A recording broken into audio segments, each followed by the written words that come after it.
বিহারে election campaigning করতে গিয়ে মোদিজি আরও অন্যান্য নেতারা সব স্টেজে বসে আছেন।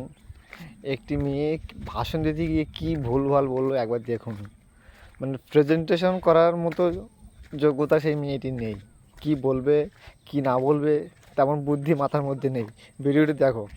घाट घाट बना करके हम बिहारियों को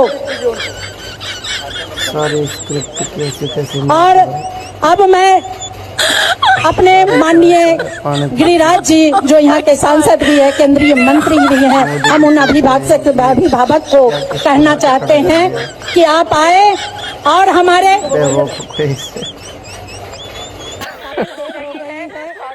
সরি, মানে কি বলবে বুঝতে পারছে না। প্রেজেন্টেশন কেমন করতে হয়, অ্যানাউন্সার কেমন করতে হয়, কোনো বুদ্ধি জ্ঞান কিছু নেই।